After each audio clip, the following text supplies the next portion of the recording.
Welcome to the T-Pac Arcade. Today's game is Frostbite for the Atari 2600.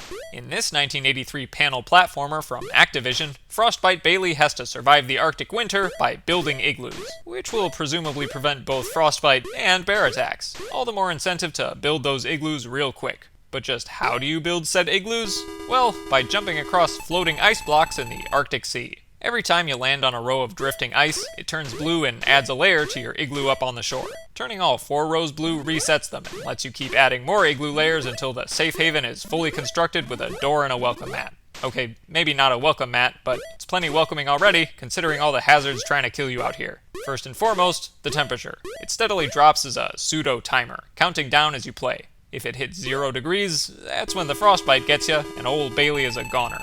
Second is the Arctic Sea itself. If you end up in the water, you'll freeze to death no matter what the temperature is. And staying dry is easier said than done, because snow geese, clams, and crabs will all paralyze you and push you off the ice if you run into them. Luckily, you are immune to their snares in mid-jump to give Frostbite Bailey a bit of an edge in the maneuvering department, but misfire jumps can just as easily land you in the water too. The only sea animals not trying to kill you here are the fish, to whom you're the predator, hungry for their point bonuses, and their fish meat. Frostbite Bailey needs sustenance. Oh, and don't think you can just hang out on the shore to escape danger, at least not after the first few rounds, because soon enough, a big angry polar bear will patrol the snow, and if you make contact, it'll drag you away kicking and screaming. See, the polar bears are hungry too, and Frostbite Bailey must look tastier than the fish. Basically, there's a lot to deal with out in the Arctic, so what play mechanics are at old Bailey's disposal? Well, not many. He can walk with left and right, and jump between ice blocks with up and down. Pretty standard. The only special feature is reversing the direction of the ice block's flow with the action button.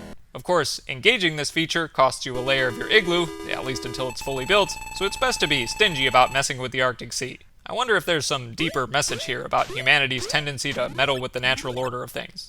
Or I'm just waxing philosophical about 8-bit Atari games again. That being said, the ice flow mechanic is real handy for faking out the bear before jumping ashore once the igloo is finished.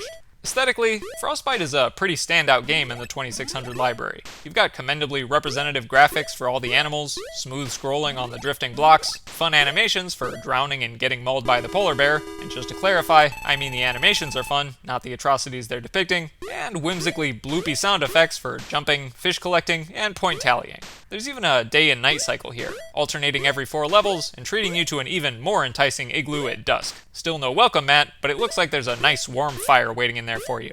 Frostbite definitely has a steep learning curve when you first pick it up, but the mechanics do get pretty fun once you're used to them. It only took me a couple days of practice to reach the Activision patch score of 40,000 points on regular mode and advanced mode, which is the same as regular mode, but it starts you at level 5 automatically.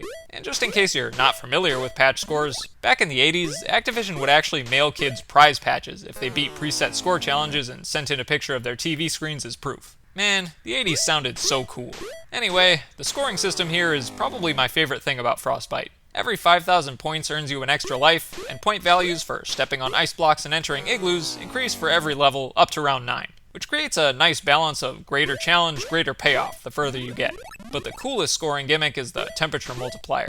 The faster you finish a level, the bigger your finishing bonus is. This even becomes a bit of an exploit if you happen to perish right after completing an igloo but before entering it, since the temperature resets with your next life, and you can immediately just jump right around the bear and into the igloo for a massive time bonus. So massive that it usually pushes you past the next 5,000 point extra life threshold, so it's like you didn't even die in the first place. Take that, frozen tundra and hungry bears. Now, if I could change one thing in this game, I'd rethink the paralyzing effect of the enemies. I get that the game might be too easy without it, but I always found myself disoriented when I couldn't jump anymore as soon as a goose started pushing me around. But overall, Frostbite has proven to me that panel platformers can be really enjoyable with the right mechanics. Normally, I get helplessly frustrated by tile-switching games like this, but Frostbite kept me coming back to brave the Arctic tundra with old Frostbite Bailey, even at the risk of becoming a Sub-Zero popsicle for hungry polar bears.